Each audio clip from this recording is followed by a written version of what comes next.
Hello friends, welcome back to A D updates. അപ്പോൾ നമ്മളിന്ന് വന്നിരിക്കുന്നത് എമ്പുരാൻ സിനിമയുടെ റിവ്യൂമായിട്ടാണ്. സോ വീഡിയോയിലേക്ക് പോവാം. ലാലേട്ടനെ നായകനാക്കി പൃഥ്വിരാജ് സുകുമാരൻ സംവിധാനം ചെയ്ത് മലയാളത്തിൻ്റെ ഒരു ചെറിയ പടം, അതായത് മലയാള സിനിമയിലെ തന്നെ ഏറ്റവും വലിയ ഹൈപ്പിൽ വന്ന ഒരു കൊച്ചു പടം എമ്പുരാൻ. സിനിമയുടെ ഫസ്റ്റ് ഷോ കഴിഞ്ഞ് ഞാനിപ്പോൾ വീട്ടിലെത്തിയുള്ളൂ. സിനിമ കണ്ടു. സിനിമയെക്കുറിച്ച് പറയുകയാണെങ്കിൽ കൊടുത്ത ഹൈപ്പിനോട് 100% നീതി പുലർത്തിയിട്ടുണ്ടോ എന്ന് ചോദിച്ചാൽ എനിക്ക് അത്രയ്ക്ക് അങ്ങ് ഫുള്ളായിട്ട് അങ്ങ് ഓക്കെ പറയാൻ പറ്റില്ല.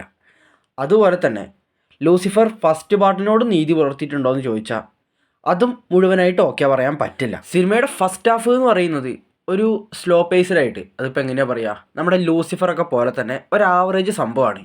ഇൻ്റർവെൽ ബ്ലോക്ക് കീഴിലെ സംഭവമായിരുന്നു. ഇൻ്റർവെൽ ബ്ലോക്കിൽ ഒരു സംഭവം അങ്ങനെ കൊണ്ടുവന്ന് വെച്ച് നിർത്തുന്നുണ്ട്. പിന്നീട് അങ്ങോട്ട് എന്ത് സംഭവിക്കും എന്നുള്ള ആ ഒരു എക്സൈറ്റ്മെൻറ്റും ത്രില്ലിങ്ങും അത് നല്ല രീതിയിൽ കൊണ്ടുവരാൻ പൃഥ്വിരാജിന് സാധിച്ചിട്ടുണ്ട്. പിന്നെ പറയാനുള്ളത് ലാലേട്ടൻ ഒരു രക്ഷയുണ്ടായിരുന്നില്ല. പുള്ളീൻ്റെ അഴിഞ്ഞാട്ടം തന്നെയാണ്.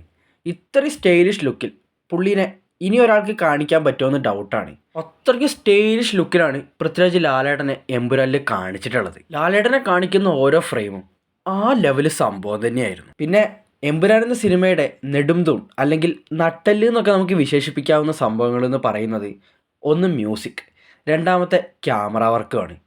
മ്യൂസിക് ദീപക്കണ്ണൻ ചെയ്ത് വെച്ചേക്കുന്നത് എന്നെണ്ണാ പണി വെച്ചിരിക്കെ അന്യായ ലെവൽ സാധനം. ദീപക് ദേവിനെ കൊണ്ടല്ലാണ്ട് വേറൊരാൾക്കും ഈ ലെവലിലൊന്നും ചെയ്തു വെക്കാൻ പറ്റൂല. മലയാളത്തിൽ ഇങ്ങനൊരു സംഭവം തന്നെയാണ്. ഇനി പെർഫോമൻസ് വൈസ് നോക്കുകയാണെങ്കിൽ സിനിമയിൽ വന്നിട്ടുള്ള എല്ലാവരും അടിപൊളിയായിട്ട് തന്നെ ചെയ്തിട്ടുണ്ട്. പിന്നെ ലൂസിഫറിൻ്റെ രണ്ടാം ഭാഗമായിട്ടാണ് എമ്പുരാൻ വന്നത്. ബട്ട് ലൂസിഫറുമായിട്ട് സിനിമയ്ക്ക്, അതായത് ലൂസിഫറിൻ്റെ സ്റ്റോറിയായിട്ട് എമ്പുരാൻ ഒരു രീതിയിലുള്ള കണക്ഷനും ഇല്ല.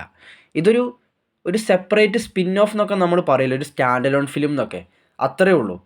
ലൂസിഫറിലുള്ള ക്യാരക്ടേഴ്സുമായിട്ടുള്ള കണക്ഷൻ എന്നല്ലാണ്ട് സ്റ്റോറിയായിട്ട് ഒരു കണക്ഷനും ഇല്ല. സെക്കൻഡ് ഹാഫിലാണ് പടം അങ്ങോട്ട് ട്രാക്കിലേക്ക് കയറുന്നത്. പിന്നെ അങ്ങ് ഹൈ ആയി പോകുന്നതാണ്. പൃഥ്വിരാജിൻ്റെ റോളും ഒരു രക്ഷയുണ്ടായിരുന്നില്ല. ലാലേട്ടനും പൃഥ്വിരാജും ഒരുമിച്ചുള്ള സീനിലെ സ്വാഗൊന്നും ഒരു രക്ഷയുണ്ടായിരുന്നില്ല. തീയായിരുന്നു. ശരിക്കും ലാലേട്ടനെ നിർത്തി പൃഥ്വിരാജ് അഴിഞ്ഞടിയെന്ന് വേണമെങ്കിൽ പറയാം. ആ രീതിയിലുള്ള പെർഫോമൻസ് ആയിരുന്നത്. പിന്നെ ഇത്രയും കാലം എമ്പുരാൻ ടീം ഹോൾഡ് ചെയ്ത് വെച്ച ഒരു വില്ലൻ ഉണ്ടായിരുന്നു. ആ ബാക്ക് സൈഡ് മാത്രം കാണിച്ച് ആ ക്യാരക്ടറിനെ റിവീൽ ചെയ്യുന്ന സീനൊക്കെ ഉണ്ട്. അതൊന്നും ആരാന്ന് ഞാൻ പറയുന്നില്ല, സ്പോയിലർ ആവും.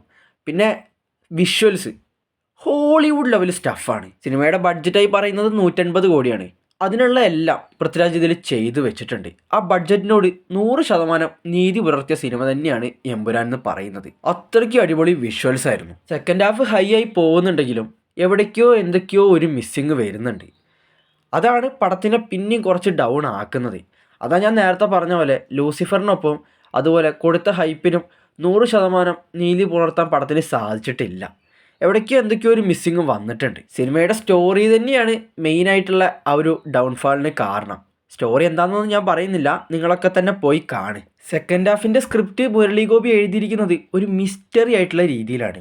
ഒരുപാട് ഹിഡൻ ഡീറ്റെയിൽസ് ഉണ്ട്. OTT വന്നു കഴിഞ്ഞാൽ യൂട്യൂബേഴ്സിന് തൂക്കാനുള്ളതൊക്കെ ഇഷ്ടംപോലെ എമ്പുരാൻ സിനിമയിലുണ്ട്. എന്ന് വെച്ചാൽ ഒരിക്കലും എമ്പുരാൻ ഒരു മോശപ്പെടാനൊന്നുമല്ല, ഇൻഡസ്ട്രി ഹിറ്റ് എന്തായാലും കൺഫേം ആണ്. അതിനുള്ളതെല്ലാം ഈ സിനിമയിലുണ്ട്. പറയാൻ വിട്ടുപോയൊരു കാര്യം, അബ്രഹാം ഖുറേഷി അല്ല, സ്റ്റീഫൻ നെടുമ്പള്ളിയായിട്ട് ഇതിൽ മുണ്ട് മടക്കി കുത്തി വരുന്നൊരു സീനുണ്ട്. ഒരു രക്ഷയില്ല. അതിലെ BGMs ആയിക്കോട്ടെ, ലാലേട്ടനെ പ്രസൻറ്റ് ചെയ്ത രീതി ആയിക്കോട്ടെ, പൃഥ്വിരാജ് വേറെ ലെവലായിട്ടാണ് ചെയ്തിട്ടുള്ളത്. ആ ഒരു സീനിലുള്ള ലാലേട്ടൻ്റെ സ്വാഗ് നമ്മുടെ പഴയ ലാലേട്ടനെയൊക്കെ നമ്മൾ കണ്ടു എന്നൊക്കെ പറയില്ലേ, ആ ലെവൽ ഹൈറ്റായിരുന്നത്. സിനിമയിൽ പൃഥ്വിരാജ് പറഞ്ഞ പോലെ തന്നെ എൻഡിൽ ഒരു പോസ്റ്റ് ക്രെഡിറ്റ് സീൻ കാണിക്കുന്നുണ്ട്. മൂന്നാം ഭാഗത്തിലേക്കുള്ള ഒരു ലീഡ്, അതും നൈസ് ആയിരുന്നു. എന്തായാലും എല്ലാവരും മസ്റ്റായിട്ട് തിയേറ്ററിൽ തന്നെ പോയി കാണുക. ഒരിക്കലും ആവറേജ് റിവ്യൂസ് ഒന്നും കേട്ട് നിങ്ങളാരും തിയേറ്ററിൽ പോയി കാണാണ്ടിരിക്കേണ്ട. ഓരോരുത്തർക്കും ഓരോ ഇഷ്ടമായിരിക്കും. പലർക്കും പല രീതിയിലായിരിക്കും സിനിമ ഇഷ്ടപ്പെടുക. അതുകൊണ്ട് ഡയറക്റ്റായി ടിക്കറ്റ് എടുക്കുക, പോവുക, വേറെ ഒന്നും ചിന്തിക്കാൻ നിൽക്കണ്ട. ഞാൻ എന്തായാലും എമ്പുരാൻ സിനിമയിൽ സാറ്റിസ്ഫൈഡ് ആണ്. ഗംഭീര തിയേറ്റർ എക്സ്പീരിയൻസ് തന്നെയാണ് എമ്പുരാൻ എന്ന സിനിമ. അപ്പോൾ എമ്പുരാൻ സിനിമ കണ്ടവരെല്ലാം നിങ്ങളുടെ അഭിപ്രായം കമൻറ്റിൽ പറയുക, വീഡിയോ ലൈക്ക് ചെയ്യുക, ചാനൽ എല്ലാവരും സബ്സ്ക്രൈബ് ചെയ്ത് സപ്പോർട്ട് ചെയ്യുക. So see you the next video guys, by.